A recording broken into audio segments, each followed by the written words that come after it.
Namanya Rangga, usia 26 tahun, seorang travel vlogger asal Indonesia yang baru saja meraih 100.000 subscriber di YouTube.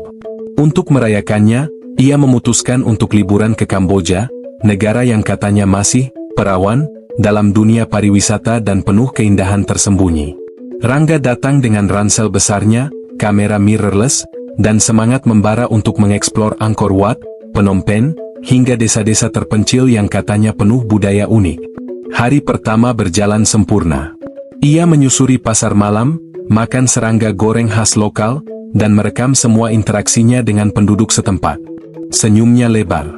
Video pertama dari Kamboja bahkan langsung tembus 50.000 view hanya dalam 2 hari.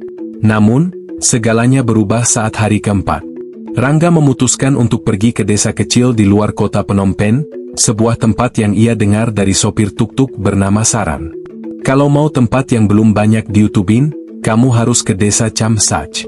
Di sana ada kuil kuno yang belum ditemukan turis, kata Saran dengan logat khas dan senyum bersahaja. Tanpa banyak berpikir, Rangga setuju. Mereka berangkat esok pagi, menempuh perjalanan hampir 3 jam dengan mobil sewaan milik kerabat Saran. Di sepanjang jalan, Rangga sibuk merekam suasana pedesaan, anak-anak bermain bola di lumpur, ibu-ibu menjemur ikan, dan lelaki tua menghisap cerutu sambil menatap langit.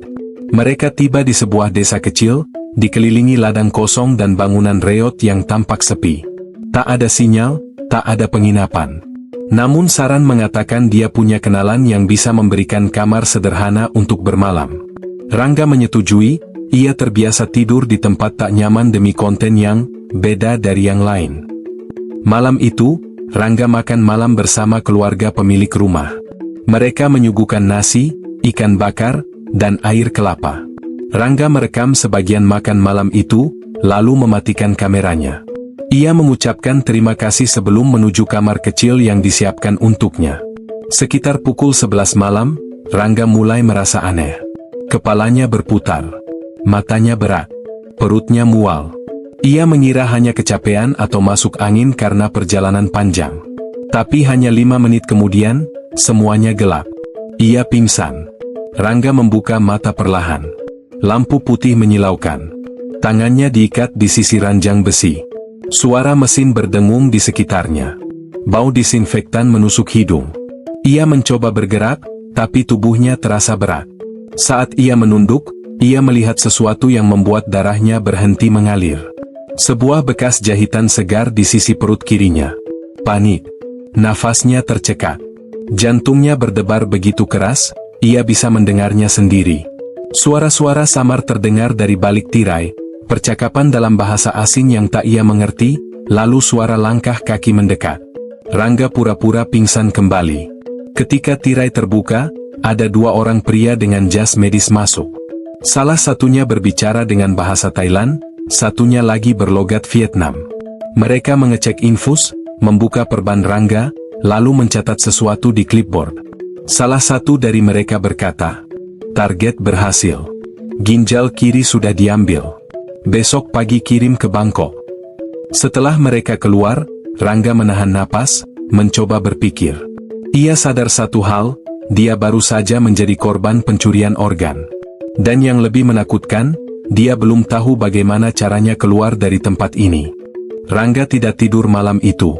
Ia hanya memejamkan mata, pura-pura tidak sadar, berusaha menahan rasa sakit yang terus mendera dari luka di perutnya.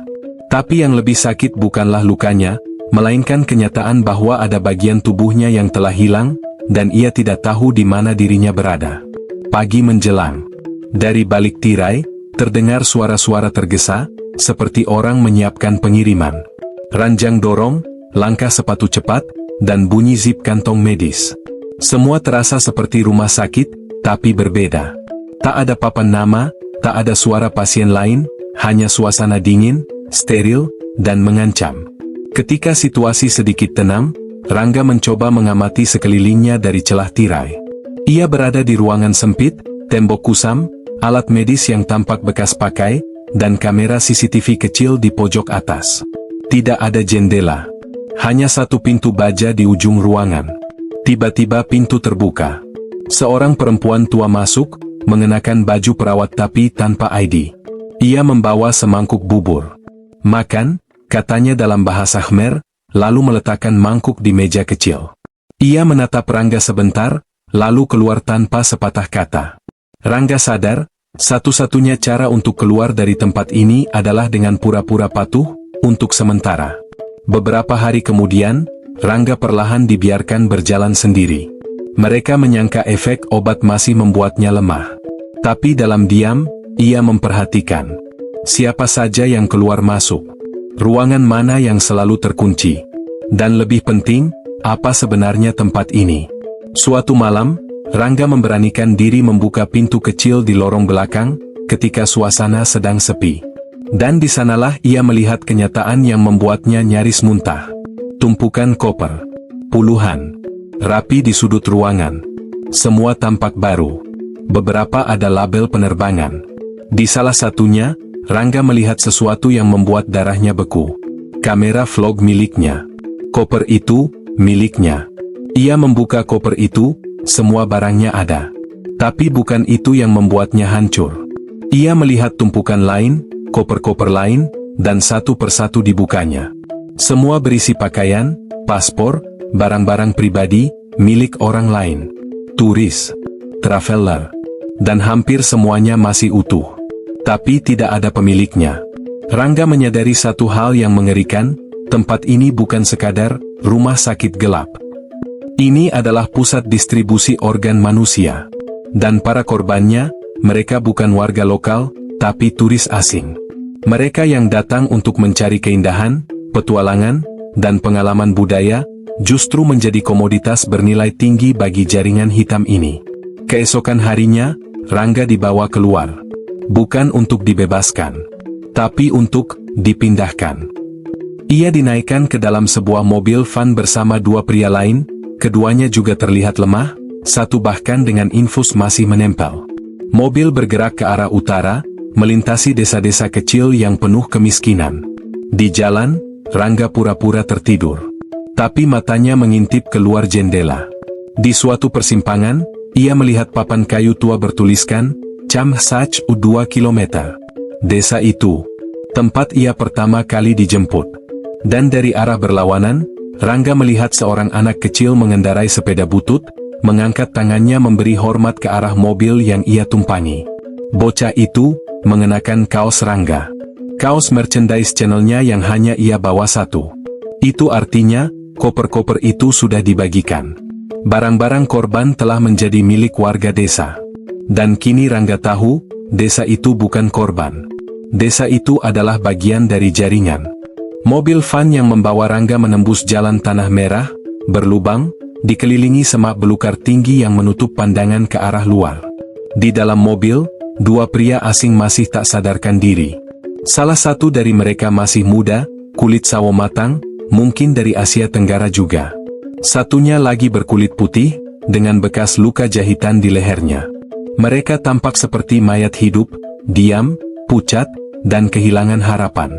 Rangga hanya bisa menunduk, menahan rasa mual, takut jika sekali saja ia menunjukkan bahwa dirinya sadar sepenuhnya, ia akan segera dihabisi. Tapi di balik ketakutannya, ada satu hal yang mulai tumbuh. Kemarahan. Setelah sekitar 1 jam, van berhenti di sebuah bangunan besar yang tersembunyi di balik pagar tembok tinggi dan ditutupi pohon-pohon rimbun. Bangunan ini tak memiliki papan nama. Di luar tampak seperti gudang tua, namun di dalam, semuanya steril. Cahaya lampu putih terang, CCTV di setiap sudut, dan orang-orang berseragam yang tak pernah berbicara dengan mata terbuka. Rangga dan dua pria itu dibawa ke lorong sempit. Di kanan kiri lorong ada puluhan pintu, dan dari baliknya terdengar suara mesin, tangisan pelan, dan doa. Saat memasuki sebuah ruangan, Rangga dipertemukan dengan seorang pria. Bukan dokter, tapi lebih mirip bos. Mengenakan kemeja putih rapi dan jas abu-abu mahal. Wajahnya tenang, logat Inggrisnya sempurna. Di mejanya ada laptop, berkas-berkas tebal, dan sebuah map berisi foto-foto. Salah satunya adalah foto Rangga. "Emer Rangga," katanya, tenang namun dingin. "You are a rare type. Up negatif. Very few like you. That makes you valuable. Rangga menahan napas. Pria itu melanjutkan, you were lucky. Only one organ taken. You were supposed to give both. But we had a quota. We do the decision if we still need you. Kalimat itu menggantung seperti pedang. Mereka memperlakukan manusia seperti barang inventaris. Rangga hanyalah angka, statistik, daging berjalan dengan nilai pasar. Sementara itu, di sudut ruangan lain, Rangga mendengar percakapan dua staf medis dalam bahasa Vietnam, membicarakan pengiriman paket ke Bangkok dan satu lagi ke Arab customer. Kata customer itu menggema di telinganya. Seolah yang dimaksud bukan ginjal, hati, atau kornea, tapi produk. Beberapa hari berikutnya, Rangga dibawa keluar dari selnya beberapa kali. Diperiksa, difoto, bahkan diwawancara oleh seseorang yang mengaku sebagai perwakilan penerima. Semua dilakukan tanpa kekerasan, karena sistem ini dibangun bukan dengan kekuatan, tapi dengan struktur bisnis. Inilah yang membuat jaringan ini begitu berbahaya. Semua tampak rapi, teratur, terencana. Bahkan aparat lokal tak bisa menyentuh mereka, karena uang yang mengalir terlalu deras ke banyak kantong. Rangga sempat melihat lemari besi yang terbuka sedikit, di dalamnya tumpukan paspor dari berbagai negara. Indonesia, Malaysia, Australia, Prancis, Argentina. Satu negara tertulis berulang-ulang, Indonesia. Kenapa begitu banyak dari Indonesia? Apakah mereka memang target karena dianggap tidak dicari? Karena keluarganya mungkin tak punya kuasa untuk menuntut? Rangga mulai sadar, ini bukan soal dia saja. Ini soal ratusan, bahkan ribuan orang yang mungkin telah menghilang tanpa jejak. Pada malam keempat di tempat itu, salah satu petugas, seorang pria tua yang fasih berbahasa Melayu, menghampirinya diam-diam. Aku dulu juga korban, nak, bisiknya. Tapi aku memilih hidup, dan ikut mereka. Tapi kamu masih bisa keluar. Kamu masih punya kesempatan. Rangga menatap pria itu tajam. Tolong saya. Saya akan ceritakan semua. Saya punya channel. Banyak orang akan tahu. Pria tua itu menatap lama. Lalu hanya berkata, kalau kamu ingin hidup, kamu harus pura-pura mati. Dan malam itu, rencana kabur pun dimulai. Malam itu sunyi. Lorong-lorong pusat penahanan organ itu hanya diterangi lampu neon yang berkedip samar. Rangga berbaring di ranjang logam, tubuhnya lemah karena asupan makanan dan cairan yang dikendalikan. Tapi pikirannya tetap tajam, karena malam itu adalah malam hidup dan mati. Pria tua yang sebelumnya membisikkan rencana, datang diam-diam membawa sebuah suntikan kecil. Tangannya gemetar saat menyelipkannya ke bawah selimut Rangga. Hanya akan memperlambat detak jantungmu selama 6-7 menit. Cukup untuk meyakinkan mereka kalau kamu mati, katanya cepat. Setelah itu, jangan bernapas terlalu keras. Jangan buka mata. Jangan bereaksi. Rangga memegang suntikan itu dengan tangan gemetar. Ia tidak tahu isi sebenarnya. Bisa jadi racun. Bisa jadi tipuan. Tapi jika ia tidak mencobanya, satu-satunya yang pasti adalah dia akan kehilangan organ berikutnya. Atau hidupnya. Tepat pukul 2 dini hari, dia menyuntikkan cairan itu ke pahanya sendiri. Rasanya seperti disayat api. Pandangannya langsung berkunang-kunang, tubuhnya menggigil dan jantungnya melambat drastis. Napasnya berat, tapi ia menahannya, mengatur ritme, lalu diam. Beberapa menit kemudian, dua petugas masuk. Salah satunya menyentuh leher Rangga, memeriksa nadi. He is called Gone, gumamnya dalam bahasa Inggris patah. Yang satu lagi tertawa kecil. One less mouth to feed. Take him to disposal. Tubuh Rangga diangkat dan dimasukkan ke dalam kantong jenazah. Ia masih sadar, namun seluruh tubuhnya tak bisa digerakkan, efek samping dari cairan bius. Di dalam kantong itu, ia hanya bisa mendengar suara roda kereta dorong menyusuri lorong, melewati pintu-pintu, lalu dibawa turun ke tempat yang lebih dingin, ruang bawah tanah. Sebuah pintu terbuka. Bau menyengat langsung menusuk hidungnya. Seperti bau formalin, dan kematian. Ia tahu, jika ia tidak segera bangun, ia akan dibuang ke ruang pembekuan, atau dibakar. Dua petugas mulai memindahkan kantong-kantong jenazah. Satu dari mereka berhenti di depan kantong Rangga. Yang ini kita taruh paling belakang. Besok baru dibakar, katanya. Begitu mereka menjauh dan suara langkah menghilang, Rangga mengerahkan seluruh tenaga untuk membuka matanya. Pandangannya kabur, tapi ia tahu ini saatnya. Ia menggunakan gigi untuk membuka resleting kantong jenazah dari dalam. Perlahan. Sangat perlahan. Begitu berhasil, ia merangkak keluar, dan langsung jatuh karena tubuhnya belum pulih sepenuhnya. Tapi ia memaksa berdiri, meraba tembok, mencari pintu keluar. Di sudut ruangan, ia melihat sesuatu, pintu besi kecil bertuliskan aksara Khmer. Ia mendorongnya. Terkunci. Tapi tidak rapat. Ia menendang sekali, dua kali, pintu terbuka. Di baliknya lorong kecil menuju luar, ke sebuah jalan tanah. Langit malam terbuka di atas kepalanya. Rangga hampir menangis. Tapi ia tak bisa berhenti di sana. Ia mulai berlari, meski tubuhnya setengah mati. Lari menyusuri jalan gelap, tanpa tahu kemana. Beberapa kilometer kemudian, ia melihat cahaya dari gubuk kecil. Ia mengetuk pintu dan langsung pingsan di depan ambangnya. Ia terbangun di sebuah ruangan asing, lagi. Tapi kali ini berbeda. Tidak ada alat medis. Tidak ada CCTV. Hanya seorang perempuan tua yang menatapnya dari sudut ruangan. "Kamu dari tempat itu ya?" tanyanya. Rangga hanya bisa mengangguk. Perempuan itu menatapnya tajam, lalu berkata, "Kamu orang pertama yang berhasil keluar hidup-hidup dari neraka itu." Rangga bangun dalam pelukan gelap malam dan bau tanah lembab. Di dalam rumah kayu reot yang jadi tempat persembunyiannya, ia menggigil bukan hanya karena luka fisik, tapi karena trauma yang masih menjerat pikirannya seperti jerat besi. Perempuan tua yang menyelamatkannya bernama Makriti, seorang janda yang tinggal sendiri jauh dari desa. Ia hidup dalam ketakutan selama bertahun-tahun, karena ia tahu apa yang terjadi di balik rumah sakit rahasia itu. Suaminya, dulunya dokter desa, pernah dipaksa ikut bekerja di sana. Tapi setelah mencoba menyelamatkan seorang anak laki-laki korban perdagangan organ, suaminya dibunuh. Sejak saat itu, Makriti menutup diri, menyimpan rahasia dan rasa bersalah. Saat ia merawat luka Rangga, Makriti berkata, tempat itu tidak bisa dilawan dengan polisi. Mereka membeli semuanya, bahkan diam warga. Rangga menatapnya, penuh tekad. Tapi saya bisa melawan dengan satu hal, kamera saya. Setelah 2 hari bersembunyi dan kekuatannya mulai pulih, Rangga memutuskan satu hal, dia harus kembali ke desa tempat awal mula semuanya terjadi. Chamsat. Dia tahu risikonya. Tapi dia butuh barang-barang yang disimpannya di koper, hard drive cadangan, fotage perjalanannya, dan, yang paling penting, rekaman diam-diam saat ia dibawa masuk ke rumah sakit bayangan itu, yang tanpa sengaja terekam di kamera cadangannya yang masih hidup di dalam tas. Dengan bantuan Makriti yang mengatur perahu kecil menyusuri sungai pedalaman, Rangga menyelinap kembali ke desa Chamsat di malam hari. Desa itu tampak tenang, seperti tidak pernah terjadi apa-apa. Tapi di balik dinding bambunya, kematian pernah diperdagangkan.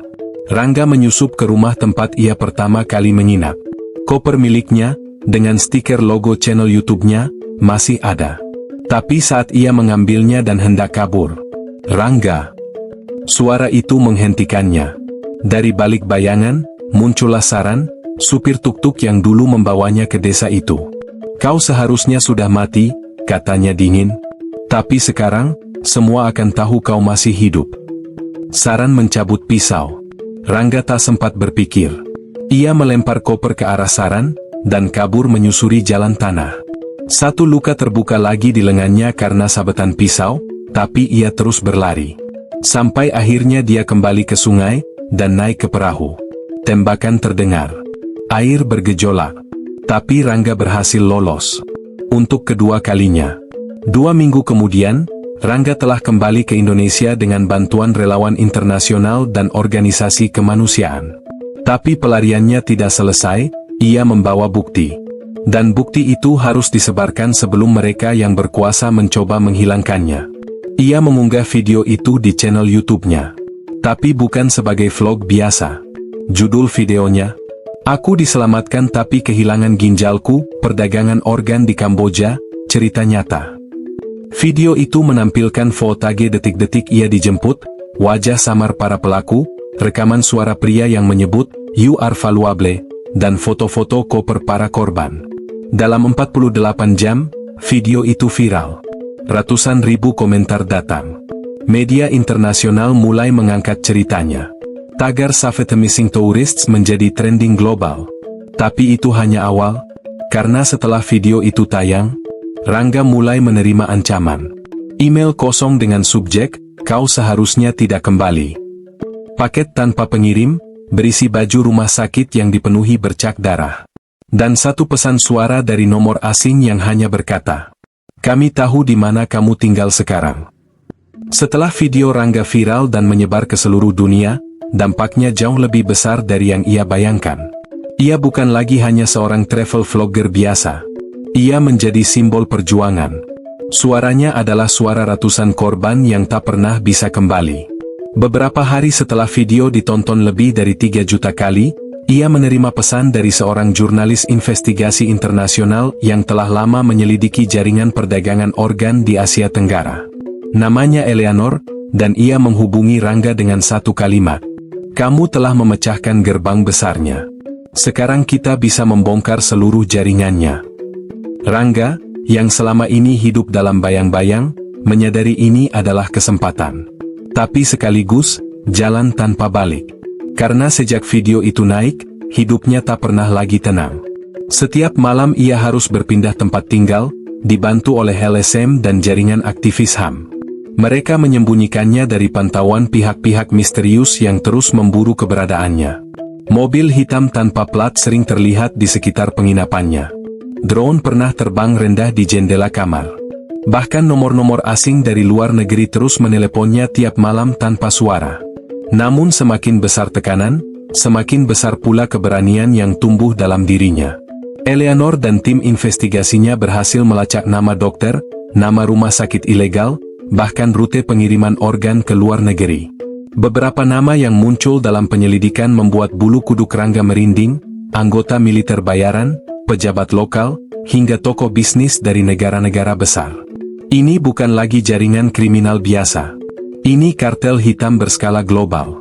Rangga menjadi buruan paling berbahaya, karena ia bukan hanya korban, ia adalah saksi hidup. Puncaknya, Rangga diminta hadir secara rahasia dalam sebuah konferensi HAM internasional di Jenewa, Swiss.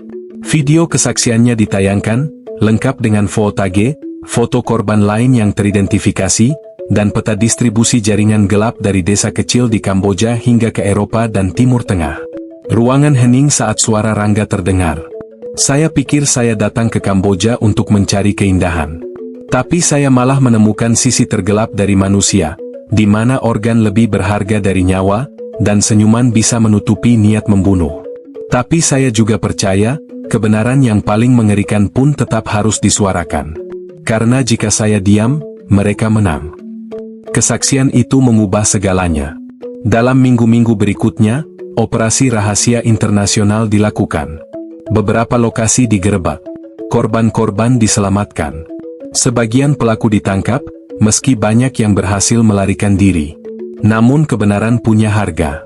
Sepulang dari Jenewa, Rangga kembali ke Indonesia. Tapi ia tidak kembali ke YouTube. Ia menghapus semua konten kecuali satu video pengakuannya. Ia tidak lagi aktif di media sosial. Nomor lamanya mati. Ia menghilang dari dunia digital. Orang-orang bertanya-tanya, di mana Rangga sekarang? Apa dia disembunyikan? Apa dia masih hidup? Beberapa orang berspekulasi ia dibunuh. Ada yang bilang dia tinggal di suatu desa kecil di pegunungan, mengganti identitas dan hidup seperti hantu. Yang pasti, setiap kali seseorang mengetik, "vlogger hilang di Kamboja," atau "penjualan organ ilegal Asia Tenggara," nama Rangga akan selalu muncul. Ia bukan hanya korban yang selamat. Ia adalah saksi, suara, dan mimpi buruk bagi mereka yang dulu memburunya. Dan mungkin, suatu hari, jika kamu berjalan sendirian di tempat asing dan melihat kamera tergeletak sendirian, kamu akan tahu siapa yang meninggalkannya. Dan kenapa cerita itu tidak akan pernah benar-benar selesai?